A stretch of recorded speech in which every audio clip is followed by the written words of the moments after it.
बिस्मिल्लाहिर्रहमानिर्रहीम। अस्सलाम वालेकुम। Class 7 mathematics Sindh text book board जाम शुरू से आज हम यूनिट 7 फाइनेंशियल अरिथमेटिक्स से रिव्यू एक्सरसाइज 7 का क्वेश्चन नंबर 9, 10 और 11 करेंगे। इससे पहले के क्वेश्चन के लिए मैंने वीडियो बनाकर अपलोड कर दिए पार्ट में, और पिछले 8 सवाल हैं वो मैं सॉल्व कर चुकी हूँ।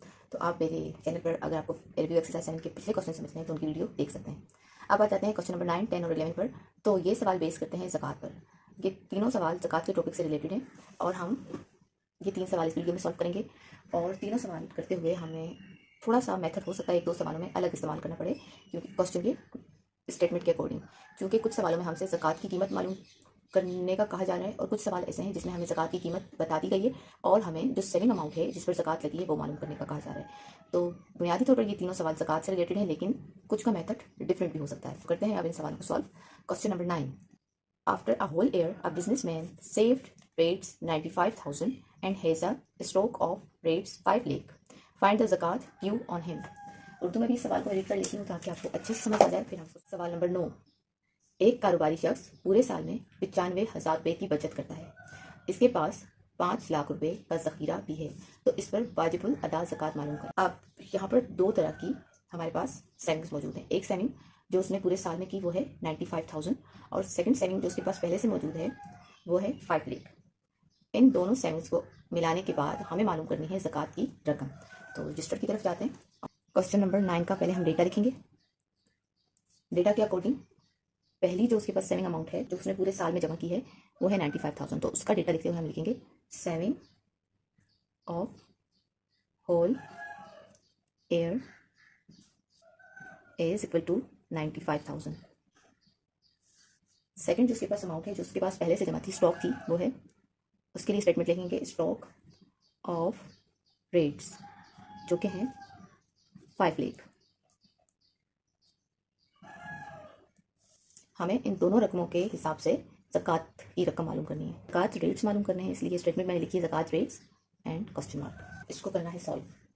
डेटा लिखने के बाद जब हम इसको सॉल्व करेंगे तो पहली चीज़ आप समझ लें कि एक तरफ उसके पास पूरे साल की जो बचत है वो है और जो उसके पास पहले से जमा कीमत है वो है। तो ये दोनों रकमों को मिलाने के बाद हम फिर ज़कात की रकम मालूम करेंगे। तो इसके लिए हम लिखेंगे एक तरफ सेविंग ऑफ होल ईयर और यहाँ पर मार्क लगा प्लस का, और फिर उसके बाद है स्टॉक रेट्स। फिर उसके बाद जो रकम आएगी वो हम टोटल करेंगे, फिर हम ज़कात की रकम मालूम करेंगे। तो पूरे साल की जो बचत है वो क्या है 95,000, वो लिखा हमने यहाँ पर सेविंग ऑफ होल ईयर के पास उसके नीचे, और फिर प्लस का साइन। स्टॉक रेट क्या है 5 लाख। अब हम इन दोनों को प्लस करते हैं 95,000 और 5 लाख को, तो हमारे पास जो रकम आती है ये 5 लाख एंड 95,000, तो वो है 5 लाख 95,000। अब टोटल रकम हमें मालूम हो गई है कि टोटल उसके पास जो अमाउंट है जिसमें उसने ज़कात देनी है वो है 5 लाख 95,000। उसके हिसाब से हम ज़कात की रकम मालूम करेंगे। तो ज़कात की रकम मालूम करने का जो फॉर्मूला है वो है ज़कात, क्योंकि ज़कात की रकम मालूम करना है तो ज़कात is equal to rate of ज़कात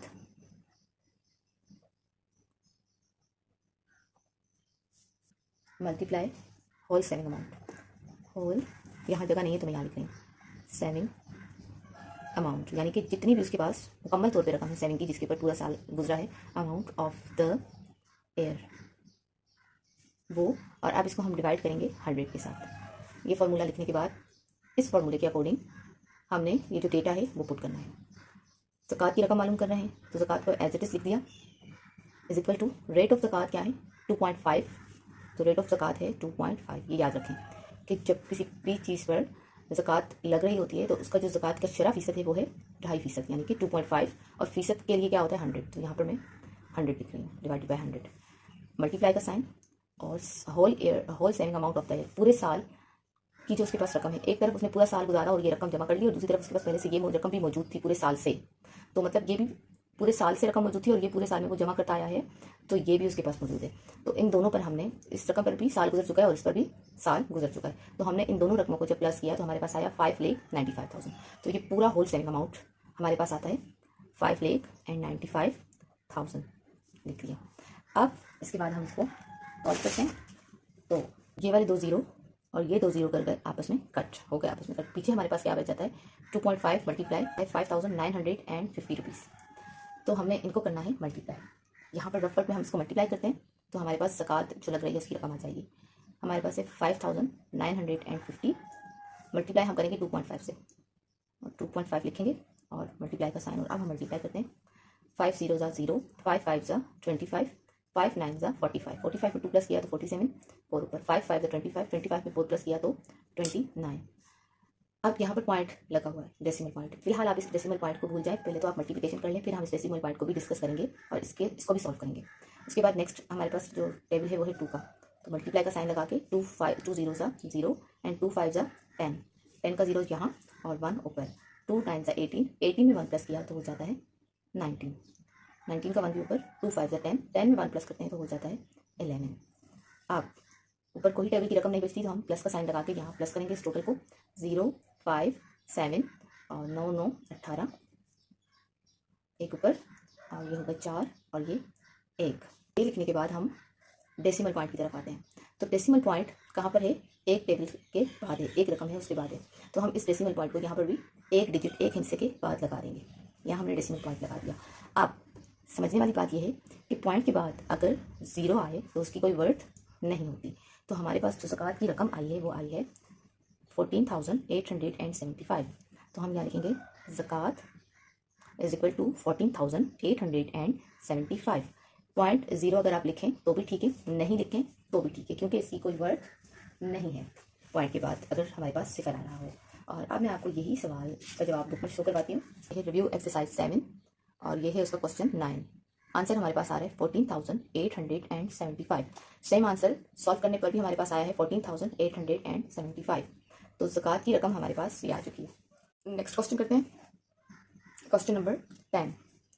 अ lady teacher has gold ornament of value 4 lakh rupees. Her annual saving is an amount of 45,000। Find the ज़कात ड्यू अपॉन हर। उर्दू में सवाल को रीड करती हूँ फिर हम इसको सॉल्व करेंगे। सवाल नंबर 10 है कि एक लेडी टीचर के पास 4 लाख रुपए मालियत के सोने के ज़ेवरात हैं और 45,000 रुपये नकद हैं, तो इस पर कितनी ज़कात वाजिबुल अदा होगी। देखें, एक तरफ वो 4 लाख रुपए के ज़ेवरात अपने पास रखती है और दूसरी तरफ उसके पास जो ज़ेवरात के अलावा अमाउंट है वो है 45,000। अब इन दोनों को मिलाने के बाद उसकी सेविंग अमाउंट जो बनेगी उस पर कितनी ज़कात वाजिब होगी ये हमें पता करना है। तो एक छोटी सी बात यहाँ पे मैं आपको समझाती जाऊँ कि यहाँ पर जो सवालात हैं जिसमें हमारे पास 4 लाख मालियत के ज़ेवरात आ रहे हैं और 45,000 आ रहे हैं, तो जो पास्ट का टाइम था उस वक्त सोना बहुत ज़्यादा सस्ता था, तो 4 लाख रुपए मालियत के जो ज़ेवरात हैं वो 7.5 तोला के अंदर जा उसके आसपास ही होते थे। और फिर उसके बाद ये रकम भी हम अगर एक कर लें तो मतलब इतनी रकम अगर किसी के पास होती तो वो उस पर ज़कात वाजिब हो जाती थी। लेकिन आज के दौर में चूँकि सोना बहुत महंगा है तो इतनी रकम हो अगर सोने की और इतनी ये जो हमारे पास सेविंग अमाउंट हो वो भी हो तो ज़कात वाजिब नहीं होती। वजह क्या है कि अब महंगाई ज़्यादा हो गई है, तो अब सोना चूँकि 2.5 लाख रुपये तोला के आसपास है, तो अगर अब 2 तोला भी सोना कोई अपने पास रखता है तो वो 5 लाख रुपये में या उसके आसपास आएगा। जबकि ये जो बुक जब पब्लिश हुई है तो बहुत पहले की हुई है, तो उस टाइम में सोना बहुत सस्ता था, इसलिए इतनी मालियत की अगर ज़ेवरात किसी के पास होते तो 7.5 तोला के अंदर अंदर या आसपास आ रहे होते और उन पर ज़कात वाजिब हो जाती थी। तो हम जब ये सवाल सॉल्व कर रहे हैं तो उसी दौर के हिसाब से हम ये बात कंज्यूम कर रहे हैं कि इतनी मालियत पर ज़कात वाजिब हो रही है तो क्या अमाउंट बनेगी ज़कात की। आज के दौर में अलग हिसाब होगा, लेकिन जो ज़कात का शरह फ़ीसद है वो 2.5% ही रहेगा। जब भी किसी पर ज़कात वाजिब होगी फॉर्मूला सेम ही रहेगा ज़कात मालूम करने का। अमाउंट चेंज हो गई है, सेविंग अमाउंट जो भी है वो चेंज हो गई है, लेकिन जो तरीका है ज़कात मालूम करने का वो सेम रहेगा जो मैं आपको सिखा रही हूँ। तो अब इसको करते हैं रजिस्टर में सॉल्व। क्वेश्चन नंबर 10 और उसका हम डेटा लिखेंगे। पहली बात, ऑर्नामेंट यानी कि ज़ेवरात की जो कीमत है उनकी वैल्यू क्या है, उसकी कीमत क्या है, 4 लाख रुपये, ठीक है। और जो सेविंग है लेडी टीचर के पास वो क्या है, एनुअल सेविंग जो उसके पास है वो है 45,000। हम लिखेंगे सेविंग अमाउंट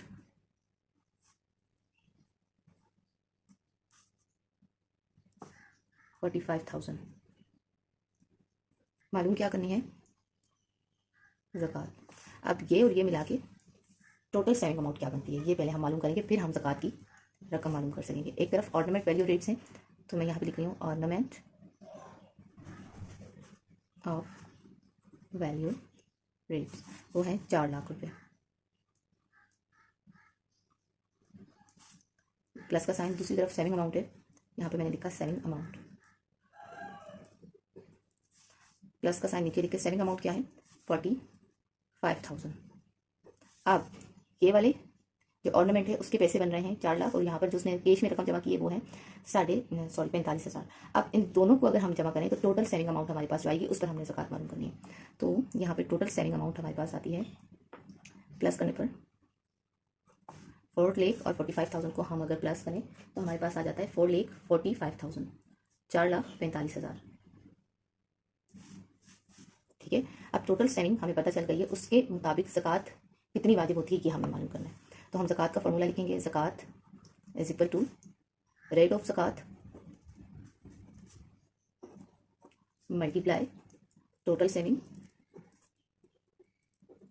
अमाउंट, या आप ये लिख सकते हैं whole year saving amount divided by 100। ठीक है। अब इस फार्मूले के अकॉर्डिंग हमने डेटा पुट करना है। तो ज़कात मालूम कर रहे हैं, एज इट इज ज़कात लिख दिया, is equal to rate of ज़कात क्या है 2.5%, ये याद रखें, 2.5 लिखा यानी कि 2.5 लिखा, और फीसद के लिए क्या है 100।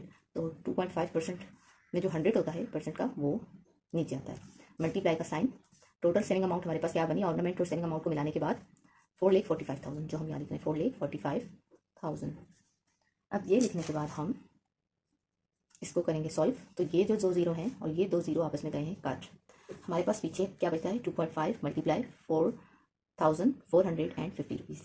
तो हम यहाँ लिखते हैं 4,450 मल्टीप्लाई करना है हमने 2.5 के साथ, मल्टीप्लाई 2.5। अब जैसे हमने पहले मल्टीप्लाई किया था डेसिमल को, तो हमने क्या किया, पहले हम इसको सॉल्व कर लेंगे मल्टीप्लिकेशन को, और हम फिलहाल ये समझिए कि यहाँ पर कोई डेसिमल पॉइंट है ही नहीं। मल्टीप्लिकेशन का प्रोसेस करने के बाद हम डेसिमल पॉइंट को देखेंगे तो हमारे लिए ज़्यादा आसान हो जाएगा। तो 5 0 ज़ा 0, 5 5 ज़ा 25, 2 पर 5 4 ज़ा 20, 20 में 2 प्लस किया तो 22 हो गया, 2 अगेन ऊपर 5 4 ज़ा 20, 20 में 2 प्लस किया तो 22। मल्टीप्लाई का साइन लगा के सेकंड जो हमारे पास डिजिट है वो है 2, 2 का टेबल पढ़ेंगे, 2 0 ज़ा 0, 2 5 ज़ा 10, 2 4 ज़ा 8, 8 में 1 प्लस किया तो हो गया 9, 2 4 ज़ा 8, वो हम यहाँ लिख देंगे। अब मल्टीप्लिकेशन का प्रोसेस कंप्लीट हो गया तो हम प्लस करेंगे, 0 5 2 2 और 9 11 हो गया, और ये हो गया 8 2 10 और ये हो गया 11। अब यहाँ पर ये लिखने के बाद हम देखेंगे डेसिमल पॉइंट को। तो डेसिमल पॉइंट कहाँ आ रहा है, एक डिजिट से पहले, लास्ट के एक डिजिट से पहले। तो हम भी टोटल जो हमारे पास मल्टीप्लिकेशन करने पर अमाउंट आई है उसके एक डिजिट से पहले पॉइंट लगा देंगे। यहाँ एक डिजिट से पहले था तो यहाँ पर भी हमने एक डिजिट से पहले लगा दिया है डेसिमल पॉइंट। तो समझने वाली बात यह है कि पॉइंट के बाद अगर हमारे पास सिफर हो तो उसकी कोई वैल्यू नहीं होती। इस तरह से हमारे पास ज़कात की जो रकम है वो आई है, ज़कात इज इक्वल टू 11,125। ये हमारा आंसर है। बुक में आपको आंसर शो करवा देती हूँ। Review exercise 7 question number 10, answer है 11,125। सेम आंसर हमारे पास यहाँ रजिस्टर में भी आया है 11,125। Question number 11, a gentleman paid an amount of rates 12,500 as ज़कात, find his amount on which he paid the ज़कात। उर्दू में भी हम इसको कर लेते हैं रीड। सवाल नंबर 11, एक शख्स ने 12,500 रुपये बतौर ज़कात अदा किए, तो वो रकम मालूम करें जिस पर इसने ज़कात अदा की। अब ये जो क्वेश्चन है इसमें समझने वाली बात यह है कि हमें ज़कात जो दी गई है वो रकम बता दी गई है कि 12,500 रुपये ज़कात की रकम अदा की गई है, जबकि हमें ये नहीं बताया गया कि सेविंग अमाउंट क्या थी जिस पर ये 12,500 रुपये ज़कात दी गई है। हमें मालूम करना है सेविंग अमाउंट को, क्योंकि हमारे पास ज़कात की रकम तो मौजूद है लेकिन सेविंग अमाउंट मौजूद नहीं है। तो ये सवाल बाकी सवालों से डिफरेंट है, क्योंकि पहले 2 सवालों में हम ज़कात की रकम मालूम कर रहे थे और हमारे पास सेविंग अमाउंट मौजूद थी, जबकि ये जो सवाल है इसमें हमारे पास ज़कात की रकम मौजूद है लेकिन सेविंग अमाउंट मौजूद नहीं है। तो करते हैं इस सवाल को सॉल्व। तो यहाँ पर ये वाला जो सवाल है ये 2 तरीक़ों से सॉल्व होगा। फर्स्ट मेथड के अकॉर्डिंग पहले मैं सॉल्व करूँगी, फिर सेकंड मेथड के। चूँकि हमारे पास यहाँ पर ज़कात की जो पेड अमाउंट है वो मौजूद है तो डेटा में मैं लिख रही हूँ ज़कात पेड अमाउंट वो है 12,500। ठीक है। इस तरह से हमें मालूम क्या करना है, सेविंग अमाउंट को, जो हमें मालूम नहीं है इसके लिए मैं क्वेश्चन मार्क लगा दूंगी। अच्छा, 12,500 रुपये जो ज़कात की पेड अमाउंट बन रही है उसका शरह फ़ीसद क्या है, मतलब टोटल अमाउंट पर जो शरह फ़ीसद लग रहा है ज़कात का वो है 2.5%। तो हम यहाँ पर रेट ऑफ ज़कात यानी कि ज़कात का जो शरह फ़ीसद है सेविंग अमाउंट पे वो लिखेंगे 2.5%। अच्छा, अब इस परसेंट को मैं खोल के भी लिख रही हूँ जैसे कि हमारे पास फार्मूले में होता है। अब हम लिखेंगे फार्मूला, जैसे सेम पहले लिखते आए हैं। फार्मूला है ज़कात is equal to rate of ज़कात मल्टीप्लाई सेविंग अमाउंट। और यहाँ पे डिवाइडेड बाय 100।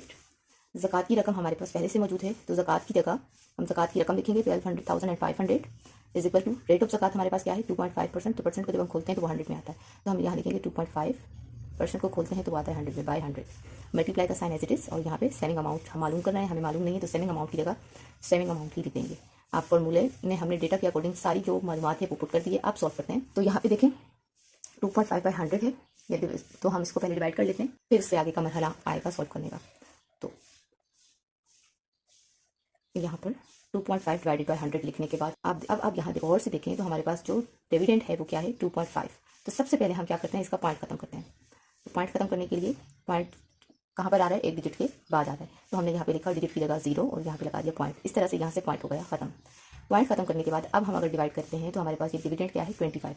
100 की जगह में 25 आता है, नहीं आता, तो हम लिखेंगे 100 0 ज़ा 0, माइनस करते हैं तो 25 एज इट इज़ नीचे आ जाएगा।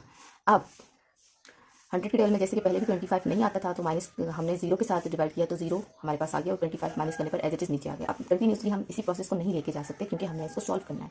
तो आप यहाँ देखें पॉइंट लगा हुआ है, तो इस पॉइंट की वजह से हम यहाँ पर 0 बढ़ा सकते हैं। तो यहाँ पे मैं बढ़ा देती हूँ एक 0। 100 के टेबल में 250 नहीं आता, उससे कम आता है 200। 100 2 ज़ा 200, माइनस करते हैं 50 नीचे आ जाएगा। 100 के टेबल में 50 नहीं आता तो पॉइंट की वजह से 0 यहाँ नीचे बढ़ जाएगा, तो ये हो गया 500। 100 के टेबल में 500 आता है, यस 100 5 ज़ा 500, माइनस करते हैं, कुछ नहीं बचता, पूरा सोल्व हो गया है। तो हमारे पास यहाँ क्वेश्चन में क्या आया 0.025। तो ये हमारा 2.5 बाय 100 डिवाइड होने के बाद क्वेश्चन दे रहा है 0.025, वो हमने यहाँ लिखा। बाकी की जो सेम इन्फॉर्मेशन है हम वैसे ही लिख देंगे, मल्टीप्लाई का मल्टीप्लाई, सेविंग अमाउंट की जगह सेविंग अमाउंट ही लिख देंगे, और इज इक्वल टू 12,500। अब आगे नेक्स्ट स्टेप क्या है कि यहाँ पर 0.025 आ रहा है मल्टीप्लाई के साथ, तो हम इसकी जगह चेंज करके इसको इज इक्वल टू से पहले लेके जाते हैं, तो ये क्या हो जाएगा डिवाइड में चेंज हो जाएगा। यहाँ से जब ये यहाँ शिफ्ट होगा तो ये डिवाइड में चेंज हो जाएगा। रेसिप्रोकल का मेथड हम कर रहे हैं, तो 12,500 एज इट इज लिखने के बाद 0.025 को जब हम यहाँ पे शिफ्ट करेंगे तो इस तरफ ये मल्टीप्लाई के साथ है, जगह चेंज होने पर ये डिवाइड में कन्वर्ट हो जाएगा। तो 0.025 यहाँ लिखा डिवाइड के साथ, इज इक्वल टू का साइन एज इट इज लगाने के बाद अब हमारे पास यहाँ बचता है सेविंग अमाउंट लिखा हुआ, तो सेविंग अमाउंट को हम एज इट इज लिख देंगे क्योंकि हमने यही मालूम करना है। अब 12,500 डिवाइडेड बाई 0.025 करते हैं हम रफ वर्क में डिवाइड, तो हमारे पास डिवाइजर है 0.025, डिविडेंड है 12,500, ठीक है। अब 0.025 जैसे कि डेसिमल नंबर है, तो आपने इसको देख के कंफ्यूज बिल्कुल नहीं होना, इसको बहुत सिंपली हम एक होल नंबर में चेंज कर लेंगे। सिंपल सा प्रोसेस आपने याद रखना है कि ये जो पॉइंट है इसके बाद हमने देखना है कितने डिजिट हैं, पॉइंट के बाद 1 2 3 3 डिजिट है, यानी कि पॉइंट है, इसके बाद ये एक डिजिट, ये दूसरा और ये तीसरा। इन 3 डिजिट की जगह पर हमने डिविडेंड 3 सिफर बढ़ा देने हैं, 1 2 3, और अब यहाँ से ये पॉइंट हो गया खत्म, जैसे ही हमने यहाँ पर ये 3 सिफर बढ़ाए, ठीक है। अब हमारे पास होल नंबर कैसे आ जाता है 0025, ठीक है। तो आपको ये बात अच्छे से पता होगी कि जब भी हमारे पास किसी नंबर से पहले 0 आ जाता है तो उसकी कोई वैल्यू नहीं होती, तो ये क्या है सिंपली अब 25। तो 25 के टेबल में 125 आता है, यस कहाँ पर 25 5 ज़ा 125, माइनस करते हैं तो अब हमारे पास ये जो बाकी के 0 हैं ये हो जाएंगे ऊपर शिफ्ट। तो इस तरीके से ये हमारा पूरा सॉल्व हो गया। अगर आप चाहें तो ये 5 0 नीचे भी एज इट इज उतार सकते हैं। तो इस तरह से हमारे पास आंसर आता है डिवाइड करने पर 25 5 लाख सा 1,25 लाख, ठीक है।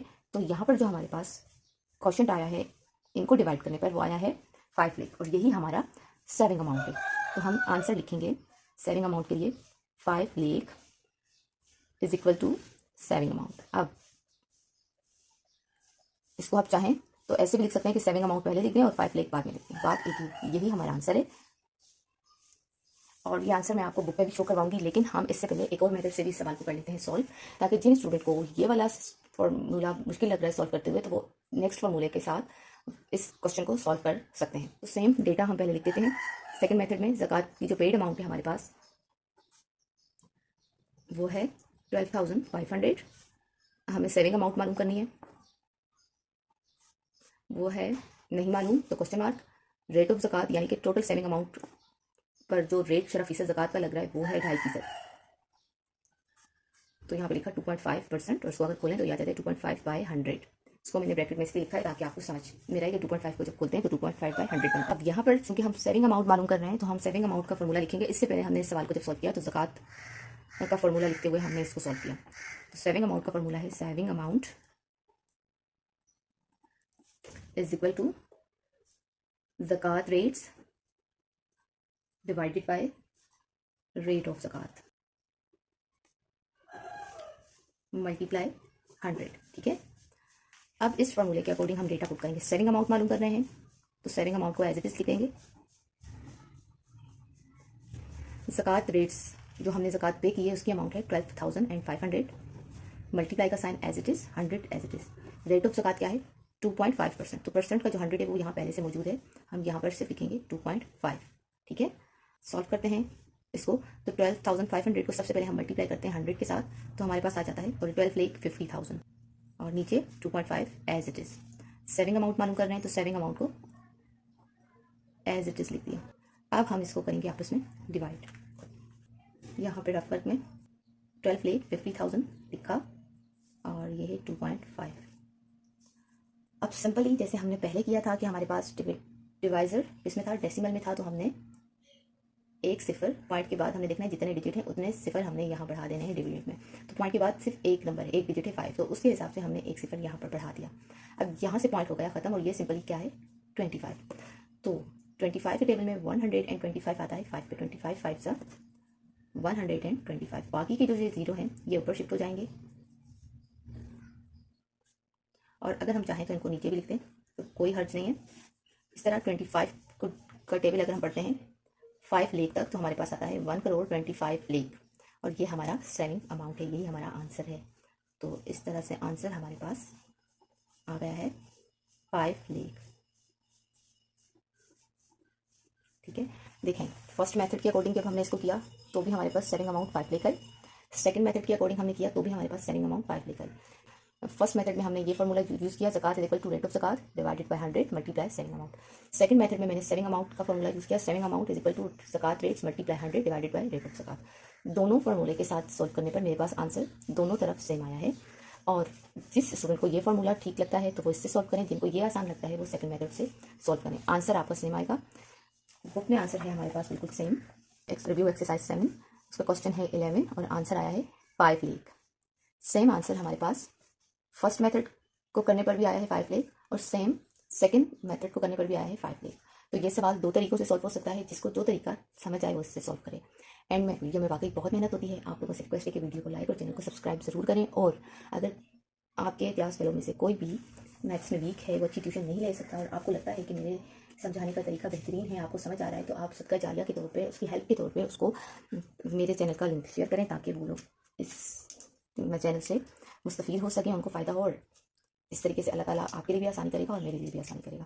तो अगर मुझे कोई टीचर्स देख रहे हैं तो वो अपने स्टूडेंट्स के साथ ज़रूर शेयर करें, क्योंकि पूरी बुक को टीचर के लिए बहुत मुश्किल होता है सॉल्व करवाना एक एक सवाल, और इतना टाइम भी नहीं होता क्लास में कि हम सारे सवालात और सब कुछ एक साथ एक टाइम हम सॉल्व करवा सकें।